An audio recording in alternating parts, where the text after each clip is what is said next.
देखिए, तो आज हम लोग डिस्कस करेंगे फ्लूइड मैकेनिक्स, एक नया चैप्टर है। तो पहले थोड़ा सा बेसिक हम लोग समझते हैं। देखिए, मटेरियल हम जानते हैं, मटेरियल का तीन स्टेट होता है। एक होता है सॉलिड, एक होता है लिक्विड और दूसरा होता है गैस। तो हम लोग सॉलिड पिछले चैप्टर में क्या पढ़े, सॉलिड के बारे में पढ़े। किसी भी सॉलिड पे अगर कोई एक्सटर्नल फोर्स लगाते हैं तो क्या क्या सिचुएशन एराइज होता है, उसके बारे में हम लोग डिस्कस किए। अब हम लोग पढ़ेंगे रेस्ट जो दो बचा है, लिक्विड स्टेट और गैसियस स्टेट। तो देखिए, लिक्विड स्टेट और गैसियस स्टेट दोनों को हम लोग फ्लूइड्स की कैटेगरी में रखते हैं। फ्लूइड्स के कैटेगरी में रखते हैं तो फ्लूइड्स के कैटेगरी में दोनों आता है, लिक्विड भी आता है और गैस भी आता है। तो फ्लूइड्स एक्चुअली, फ्लूइड्स को हम लोग डिफाइन कैसे करते हैं, तो फ्लूइड्स को ऐसे डिफाइन करते हैं। देखिए, सॉलिड के पास क्या होता है, अपना शेप एंड साइज होता है, लेकिन ऐसा जो रिमेनिंग जो दो स्टेट है मटेरियल का, लिक्विड स्टेट और गैस स्टेट, इसके पास अपना कोई शेप एंड साइज नहीं होता है। ये क्या होता है कि जिस भी कंटेनर में इसको रख देंगे उसी शेप एंड साइज का हो जाएगा। जैसे यहाँ देखिए, एक रेक्टेंगुलर वेसल है जिसमें हम लोग एक लिक्विड रखे हुए हैं। तो जिस लिक्विड में अगर इस लिक्विड को उठा के किसी भी सिलेंड्रिकल वेसल में रख दें तो किस टाइप का हो जाएगा, ये सिलेंड्रिकल टाइप का हो जाएगा। यानी कि फ्लूइड्स ऐसा है जिसका कोई शेप एंड साइज नहीं होता है, ये जिस कंटेनर में रखेंगे उसी शेप एंड साइज का होगा। लेकिन फ्लूइड्स में भी दो तरह का फ्लूइड्स है। देखिए, एक ऐसा फ्लूइड्स जिसपे हम बाहर से फोर्स लगाएंगे, बाहर से फोर्स लगाएंगे तो उसके वॉल्यूम में चेंज आएगा। एक और फ्लूइड्स होता है जिसके बाहर से फोर्स लगाने पे उसके वॉल्यूम में कोई चेंज नहीं आएगा। जैसे अगर लिक्विड को हम कंसीडर करें, मान लीजिए लिक्विड है, बाहर से अगर फोर्स लगाते हैं तो इसके वॉल्यूम में कोई चेंज नहीं आएगा। इसके शेप एंड साइज में चेंजिंग भले आ सकता है, लेकिन इसके वॉल्यूम में कोई चेंज नहीं आएगा। अगर ऐसा लिक्विड, ऐसा फ्लूइड्स जिसको बाहर से फोर्स लगाने पे इसके वॉल्यूम में कोई चेंज नहीं है, उसी को बोलते हैं हम लोग आइडियल फ्लूइड्स। ठीक है। और ऐसा फ्लूइड्स जिसको बाहर से फोर्स लगाने पे उसके वॉल्यूम में चेंज आ जाए, उसको बोलेंगे नॉर्मल फ्लूइड। जैसे किसी भी गैसियस स्टेट को लेके चलिए, अगर उसको बाहर से, मान लीजिए इसमें गैस भरा है, इसमें ये लिक्विड की जगह गैस है, अगर बाहर ऊपर से फोर्स लगाते हैं तो क्या होगा, इसका वॉल्यूम में चेंज आ जाएगा। पहले वॉल्यूम ज्यादा है, फोर्स लगाएंगे तो थोड़ा सा वॉल्यूम कम हो सकता है, लेकिन लिक्विड में ऐसा नहीं होगा। तो जिस फ्लूइड्स में बाहर से फोर्स लगाने पे उसके वॉल्यूम में चेंज आ जाए तो उसको बोलते हैं क्या, नॉर्मल फ्लूइड्स।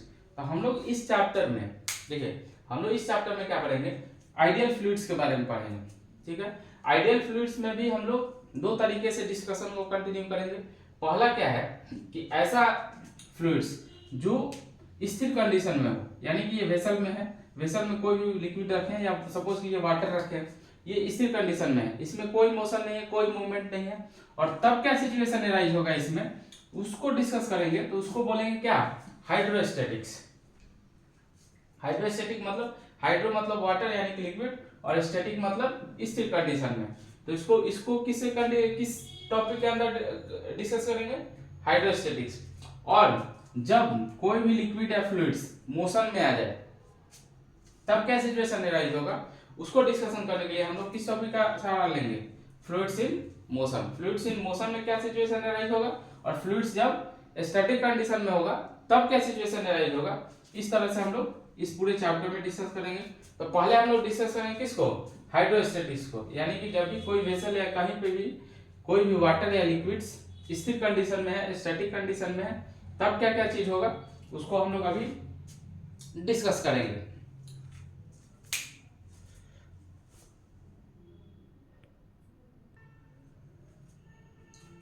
देखिए, तो हम लोग अब हाइड्रोस्टैटिक्स को कंटिन्यू करेंगे। तो यहाँ देखिए, इसको एक्सप्लेन करने के लिए हम लोग एक वेसल में एक लिक्विड रखे हैं, वाटर रखे हैं। सपोज ये हम लोग जब भी ये हाइड्रोस्टैटिक्स या फ्लूइड मैकेनिक्स पढ़ेंगे तो हम जब लिक्विड बोलेंगे तो जनरली हम लोग वाटर को ही कंसीडर करते हैं। तो देखिए, मान लीजिए वाटर रखा हुआ है यहाँ पे, तो क्या क्या होगा, देखिए पहले बेसिक से समझते हैं। हम ये समझते हैं कि वाटर है तो ये लेयर बाई लेयर है, एक नीचे लेयर है, उसके ऊपर एक लेयर बना होगा, उसके ऊपर एक लेयर बना होगा, उसके ऊपर एक लेयर बना होगा, इस टाइप से ये होगा। तो देखिए, अब क्या करेगा, यहाँ कंडीशन देखिए, ये ऊपर वाला जो लेयर है, ये इस लेयर पे एक फोर्स एग्जर्ट करेगा। फोर्स एग्जर्ट करेगा, कौन सा फोर्स होगा, ये ग्रेविटेशनल फोर्स होगा। भाई ग्रेविटेशनल फोर्स क्या होगा, ये जिसका ऊपर का जितना मास होगा उसके हिसाब से क्या होगा, इस लेयर पे ये फोर्स एग्जर्ट करेगा।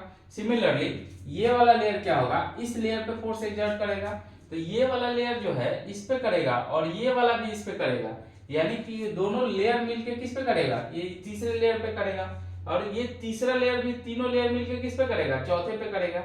यानी कह सकते हैं कि यहाँ इस लेयर पे थोड़ा कम फोर्स एक्सपीरियंस किया जाएगा, लेकिन जैसे जैसे इस लेयर पे आएंगे उससे ज्यादा फोर्स एक्सपीरियंस करेगा, और जैसे जैसे डीप इनसाइड जाते जाएंगे वैसे ही फोर्स क्या होगा, बढ़ता हुआ चला जाएगा। और जैसे ही हम लोग बॉटम पे आ जाएंगे इस वेसल के बॉटम पे, तो यहाँ क्या होगा, सबसे ज्यादा फोर्स एक्सपीरियंस करेगा। यानी कह सकते हैं कि यहाँ जो फोर्स होगा बॉटम पे वो क्या होगा, सबसे ज्यादा फोर्स होगा। अब ये हम डिफाइन करेंगे, एक हम लोग फिजिकल क्वांटिटी डिफाइन करेंगे जिसको हम लोग बोलते हैं प्रेशर। प्रेशर क्या होता है, देखिए यहाँ फोर्स लगा, इस पूरे एरिया पे फोर्स लग रहा है, ठीक है, तो पूरे एरिया पे फोर्स लग रहा है, तो फोर्स, ये पूरा फोर्स जो लगेगा, टोटल फोर्स, मान लीजिए ये फोर्स लग रहा है F, ठीक है, और टोटल ये बॉटम का जो एरिया होगा जहां पे ये टोटल फोर्स लग रहा है उसको अगर डिवाइड कर देंगे ए से, तो क्या हो जाएगा, फोर्स डिवाइडेड बाय एरिया, यानी कि प्रेशर क्या हो जाएगा, फोर्स पर यूनिट, इसको क्या कह सकते हैं, फोर्स पर यूनिट एरिया।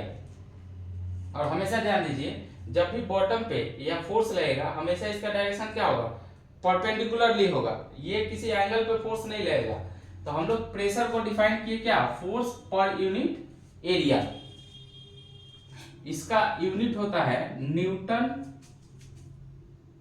पर, देखिए फोर्स का यूनिट क्या होता है न्यूटन, और एरिया का यूनिट क्या होता है मीटर स्क्वायर, तो फोर्स पर न्यूटन पर मीटर स्क्वायर। प्रेशर को हम हमेशा लोग एक स्केलर क्वांटिटी के रूप में ट्रीट करते हैं। फोर्स भले ही मेरा वेक्टर क्वांटिटी है, लेकिन प्रेशर को हमेशा किस रूप में लेते हैं, स्केलर क्वांटिटी के रूप में। अब चलिए, अब हम लोग को पता करना है कि ऊपर से मान लीजिए h हाइट पे ये है,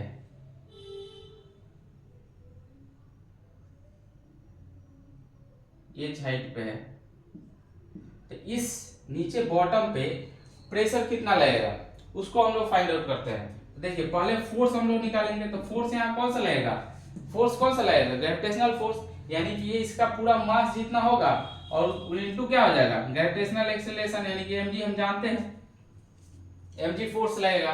अब देखिए mg क्या होगा, मास, तो मास क्या होगा, वॉल्यूम इनटू रो हम लिखते हैं, देखिए रो क्या है, रो को हम लोग लिखते हैं डेंसिटी, जो भी लिक्विड इसमें रखा हुआ है उसका डेंसिटी मतलब मास पर यूनिट वॉल्यूम, तो डेंसिटी v ले लिए वॉल्यूम,